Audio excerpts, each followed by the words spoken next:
Ketika seseorang berhasil menghadapi, lalu kemudian menemukan resolusi atas konflik yang sedang dihadapi itu, dia akan masuk pada state yang disebut dengan peace, atau keadaan yang damai. Dan konflik itu juga terjadi pada diri. Jadi konflik itu punya wilayah atau domain yang macam-macam. Ada juga konflik di wilayah personal, atau sering disebut dengan inner conflict. Mungkin bentuknya bisa konflik pikiran, konflik perasaan. Pernah nggak teman-teman merasa sedih atau merasa sakit karena dilukai oleh seseorang? Merasa dikhianati oleh seseorang. Padahal tidak pernah ada akad apapun tuh. Nggak pernah ada kesepakatan apapun dengan orang itu. Dan sebetulnya sakit hatinya itu terjadi bukan karena orang itu, tapi karena ada ekspektasi kita. The greatest war are fought out in the silent chamber of the heart. Peperangan terbesar itu adanya di dalam, bukan di luar. Inner game.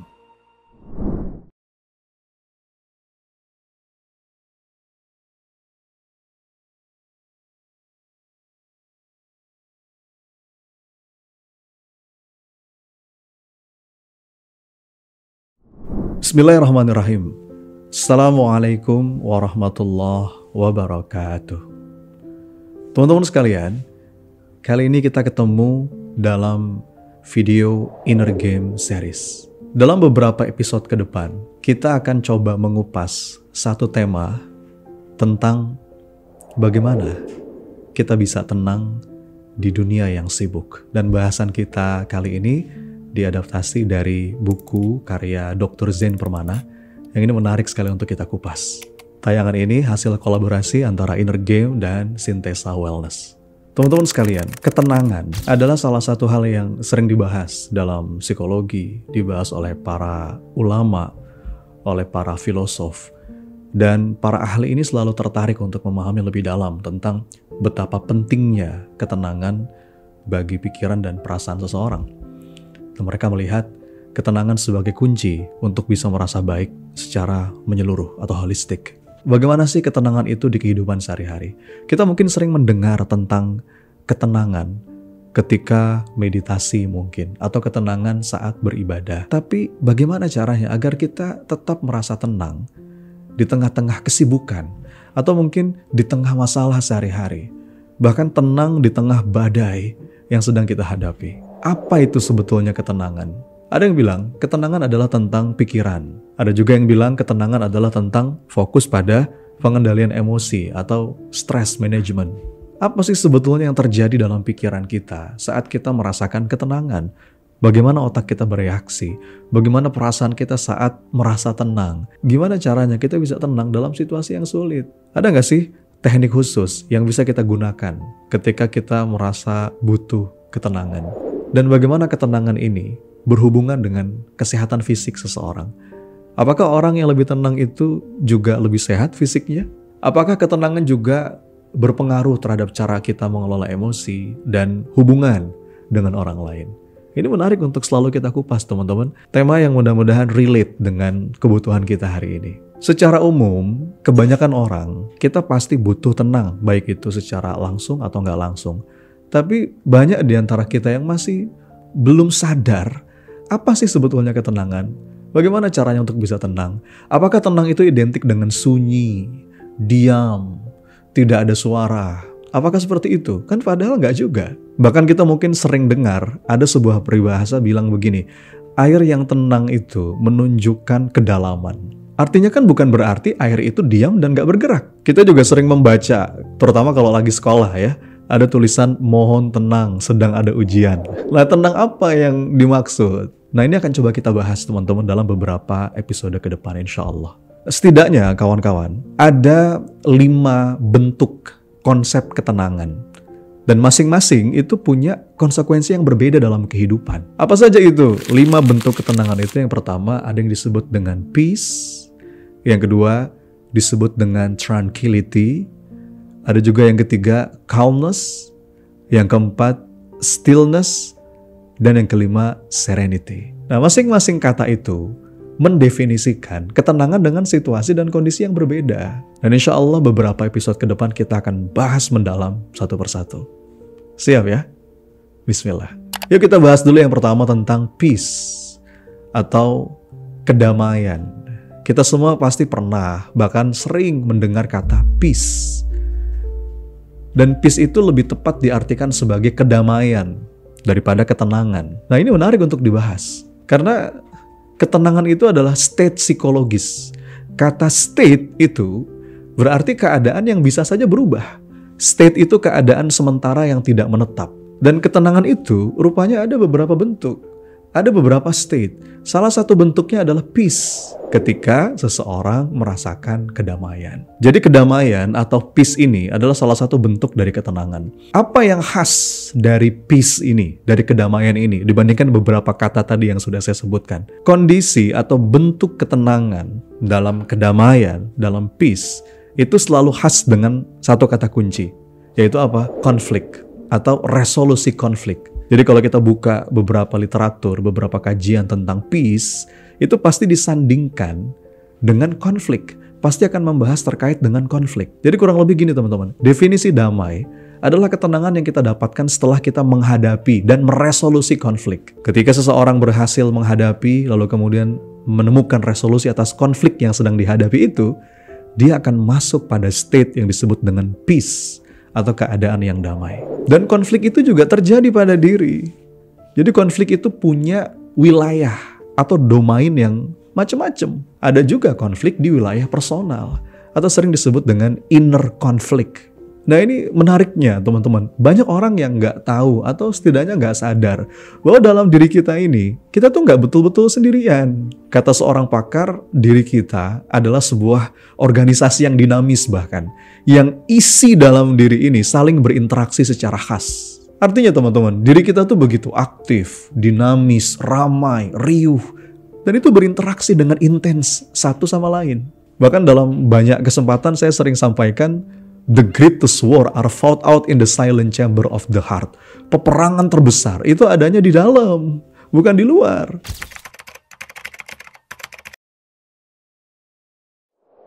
Itulah kenapa penting banget untuk kita betul-betul kenal sama diri sendiri.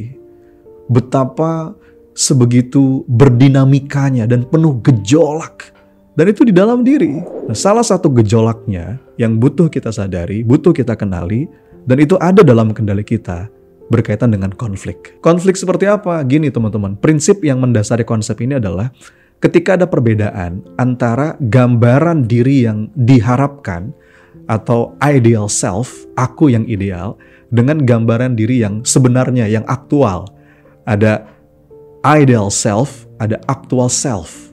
Ada diri yang ideal, ada diri yang aktual. Nah, itu sering terjadi konflik tuh. Contoh ya, misalnya ketika kita berinteraksi dengan orang lain, diri kita akan mengembangkan pandangan ideal tentang diri kita. Betul ya? Bagaimana diri ini ingin dilihat orang lain. Harusnya menjadi seperti apa ya menurut standar atau harapan orang lain.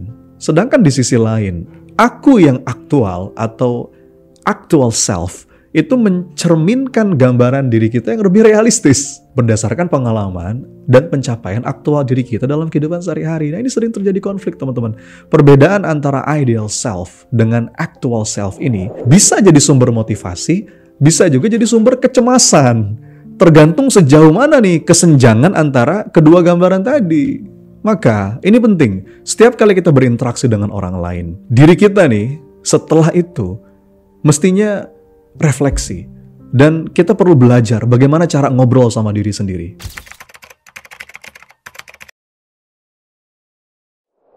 Jadi teman-teman, proses self-talk atau ngobrol sama diri sendiri, itu sebuah proses untuk menginternalisasi nilai-nilai. Nah, biasanya yang ngobrol itu adalah si aku ideal dengan aku aktual. Itu keduanya berbicara dengan intens dan itu dalam banget. Tapi sayangnya tidak semua orang dengan sadar atau sengaja melakukan hal itu. Dan yang lebih disayangkan lagi, kebanyakan orang malah menganggap dirinya kayak nggak normal. Kok saya kayak orang gila ya? Kalau ketahuan ngobrol sama diri sendiri, padahal tidak. Khawatir disebut aneh, khawatir disebut gila. Nah, itu hal yang membuat seseorang akhirnya tidak menyengaja untuk ngobrol sama dirinya sendiri. Self-talk. Ada gengsi juga mungkin di situ. Nah, gengsi itu yang membuat seseorang lebih memilih mendengarkan orang lain daripada diri sendiri. Lebih senang dapat komentar dan feedback dari orang lain daripada ngajak ngobrol atau refleksi sama diri sendiri. Nah, hal ini yang membuat konflik-konflik internal itu akhirnya nggak pernah disadari, nggak pernah dikenali. Padahal itu dalam kendali kita. Akhirnya gimana ujungnya? Ya gimana kita bisa mendapatkan ketenangan batin, kedamaian, kalau dinamika atau mekanisme yang terjadi dalam diri aja nggak kita sadari. Jadi teman-teman sekalian, yuk mari kita mulai mengenali beberapa konflik internal. Sadari dan milikilah kendali sama inner speech atau self-talk dalam diri kita. Mungkin bentuknya bisa konflik pikiran, konflik perasaan. Pernah nggak teman-teman merasa sedih atau merasa sakit karena dilukai oleh seseorang, merasa dikhianati oleh seseorang, padahal tidak pernah ada akad apapun tuh, nggak pernah ada kesepakatan apapun dengan orang itu. Nah, sebetulnya sakit hatinya itu terjadi bukan karena orang itu, tapi karena ada ekspektasi kita terhadap relasi dengan orang itu. Dan seringkali ekspektasinya terlalu tinggi, akhirnya kita merasa sakit, merasa dikhianati. Padahal kenyataannya yang menyakiti kita itu ekspektasi diri sendiri.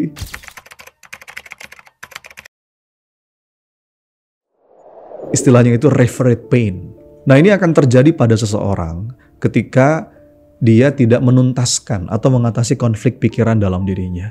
Ketika seseorang disakiti egonya, gengsinya, alih-alih kemudian dia mengambil kendali pikirannya, dia malah lari. Dan pikirannya itu membangun persepsi, membangun cerita bahwa dia disakiti oleh orang lain, menyalahkan orang lain. Nggak selesai konflik pikirannya. Dan menariknya teman-teman, orang-orang seperti ini juga akan mendapati dirinya merasakan ketidaknyamanan secara fisik. Gampang capek, vertigo, migrain. Karena memang konflik internal dalam pikiran ini itu sangat terkoneksi secara signifikan dengan fisik kita. Apalagi konflik internal pikiran juga bisa dalam bentuk pemecahan masalah atau pengambilan keputusan. Ketika kita memahami realitas, memproses informasi, mencoba mengingat atau mengakses sebuah ingatan.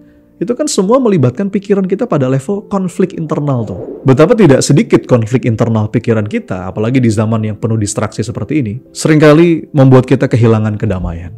Misalnya saya sebagai seorang penulis, ketika mau menulis satu buku baru, itu suka terganggu atau terdistraksi oleh membuka sosial media. Ada notifikasi dan lain-lain. Tiba-tiba teringat dengan kegiatan lain, urusan lain yang seolah-olah jadi lebih penting dan prioritas. Padahal nggak juga. Jadi ada banyak sekali dalam diri kita yang itu berebut akses terhadap pikiran.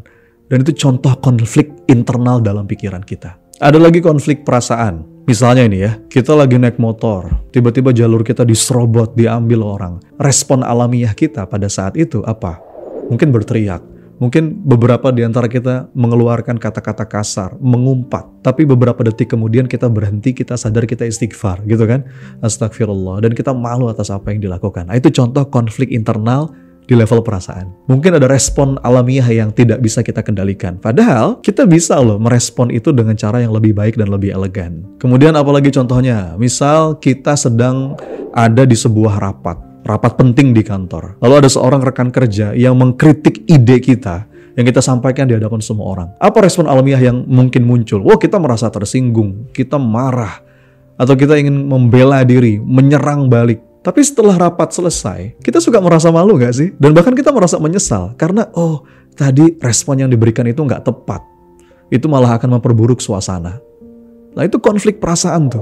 Contoh lain, ketika misalkan kita sedang ada di sebuah acara, sebuah pesta atau acara sosial. Lalu ada orang yang tidak kita kenal menghampiri kita dan mulai berbicara dengan cara yang mungkin gak sopan dan sedikit mengganggu. Reaksi pertama kita mungkin kita merasa gak nyaman, merasa marah, atau kita merespon dengan cara yang kurang ramah, bahkan kita merespon dengan cara yang kasar.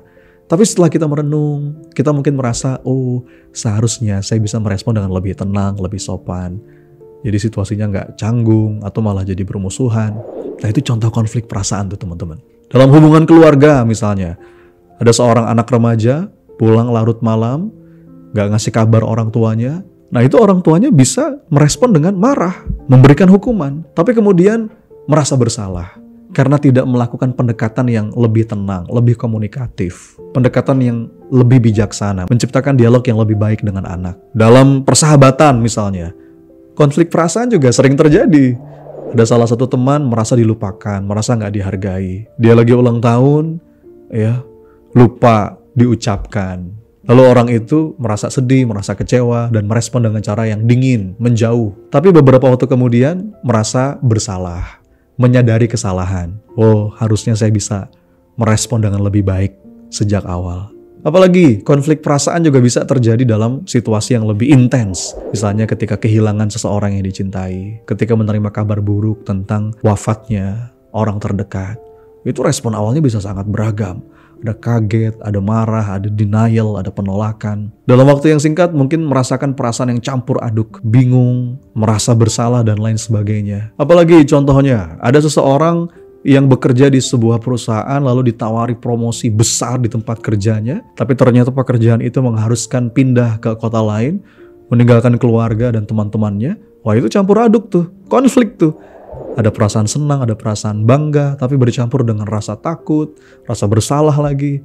Itu menciptakan konflik internal yang rumit tuh. Sebagian mungkin merespon dengan menerima atau menolak tawaran itu, tapi kemudian merasa ragu dan bertanya-tanya, apakah keputusan saya tepat nggak ya? Dalam situasi yang lebih romantis, contoh yang lain.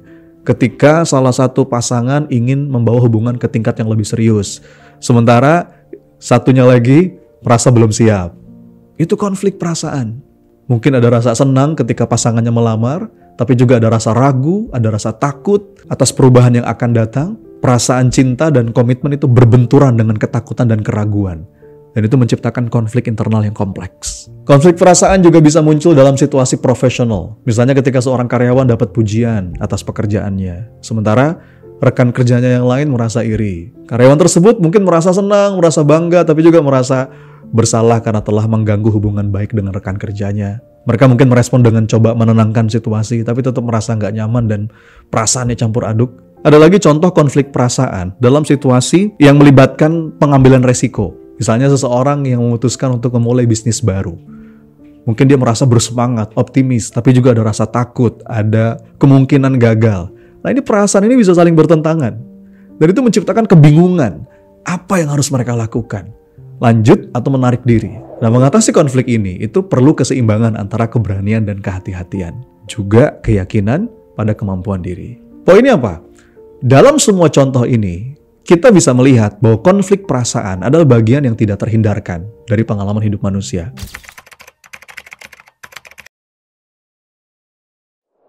Dan itu mencerminkan kerumitan emosi kita dan bagaimana kita merespon dunia di sekitar kita. Mengelola konflik perasaan itu memerlukan pemahaman diri yang mendalam dan memiliki kemampuan untuk menerima bahwa perasaan kita mungkin tidak selalu sejalan dengan harapan. Itulah kenapa salah satu cara untuk mengatasi konflik perasaan ini adalah dengan berbicara tentang perasaan kita dengan orang lain, orang yang tepat, yang bisa memberikan perspektif atau dukungan. Kalau kita lagi merasa takut, ragu, diskusikan dengan teman, dengan orang yang ahli, dengan konselor. Ini bisa membantu kita melihat situasi dari sudut pandang yang berbeda dan menemukan cara untuk mengatasi perasaan itu. Ini juga bisa membantu dalam meredakan ketegangan emosional, menemukan solusi yang lebih rasional dan konstruktif. Apalagi yang bisa kita lakukan? Mengembangkan kesadaran emosional atau emotional awareness, emotional intelligence. Saat kita memahami dan mengenali emosi kita sendiri, kita bisa lebih baik dalam mengendalikan reaksi kita dan membuat keputusan yang lebih bijak. Saya sudah sering bahas tentang pengelolaan emosi di video-video sebelumnya ya. Misalnya ketika kita sedang marah, sedang merasa frustrasi, ambil waktu sejenak untuk menenangkan diri, merefleksikan pikiran kita. Itu akan mencegah kita dari respon yang impulsif dan merugikan diri atau orang lain. Ada banyak sekali teknik relaksasi. Ini bisa membantu loh dalam mengelola konflik perasaan. Meluangkan waktu untuk tafakur, untuk tadabbur, menciptakan ruang bagi diri kita merenung.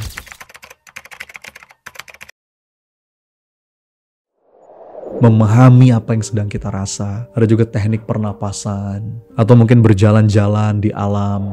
Itu bisa membantu menenangkan pikiran dan memberikan kita perspektif yang lebih jernih. Intinya, penting untuk kita bisa menerima bahwa konflik perasaan adalah bagian alami dari kehidupan. Nggak ada yang salah dengan merasa bingung, merasa ragu. Yang penting bagaimana kita menghadapinya. Kita belajar darinya dan tumbuh menjadi individu yang lebih bijaksana, lebih matang. Dengan menerima dan mengelola konflik perasaan ini, kita bisa mencapai kedamaian internal. Menjalani kehidupan lebih bermakna. Nah, sekarang pertanyaan kuncinya. Lalu bagaimana caranya untuk bisa mendapatkan kedamaian dan mengelola konflik-konflik yang terjadi dalam diri? Kata kuncinya teman-teman sekalian, kedamaian itu kita dapatkan melalui kesadaran diri. Karena istilah peace itu mengacu pada keadaan tenang yang melibatkan ketiadaan konflik, ketiadaan pertikaian. Jadi peace ini teman-teman lebih mengacu pada perasaan damai atau tentram yang terjadi setelah konflik, setelah perang, atau setelah situasi stres itu berakhir. Nah, istilah ini menekankan terjadinya penyelesaian atau penghentian konflik yang hasilnya kedamaian, ketenangan. Maka langkah pertama yang bisa dilakukan untuk mendapatkan kedamaian adalah dengan kesadaran diri atau self-awareness. Ini adalah fondasi teman-teman.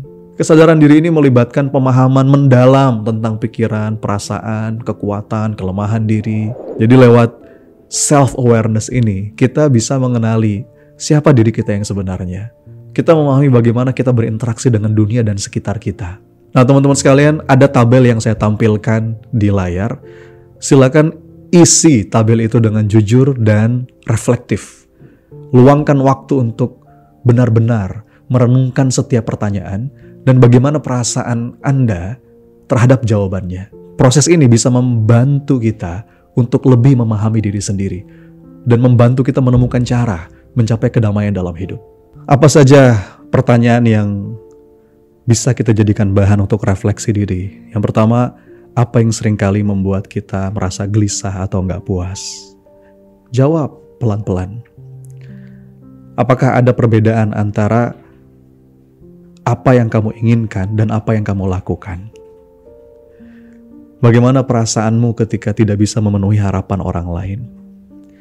Apakah kamu sering merasa terlalu kritis terhadap diri sendiri? Bagaimana kamu biasanya merespon situasi yang menekan, situasi yang stres? Apakah ada pola-pola tertentu dalam pikiran atau perilakumu yang seringkali muncul? Apa sih sebetulnya keinginan dan harapan terbesar dalam hidup? Bagaimana kamu bisa mulai menerima diri sendiri dengan segala kelebihan dan kekurangannya? Nah teman-teman, sekali lagi silakan isi tabel itu dengan jujur, dengan reflektif, luangkan waktu untuk benar-benar merenungkan setiap pertanyaannya, dan coba cek bagaimana perasaan kita tentang jawaban yang kita berikan. Mudah-mudahan proses ini membantu kita untuk lebih memahami diri sendiri dan mengantarkan kita menemukan kedamaian dalam hidup. Kita akan bahas lapisan berikutnya dari ketenangan di episode selanjutnya. Barakallahu fikum. Memahami, belajar, kemudian berlatih, kita amalkan, dan yang ketiga mengajarkan atau melatih. 3 proses ini akan kita lewati teman-teman sekalian dalam program Inner Game Life Coach Academy. Dan saya mengundang Bapak Ibu, teman-teman sekalian, mari bergabung menjadi pribadi yang lebih luas manfaatnya. Dengan bangga kami persembahkan inilah Inner Game Life Coach Academy. Inner Game.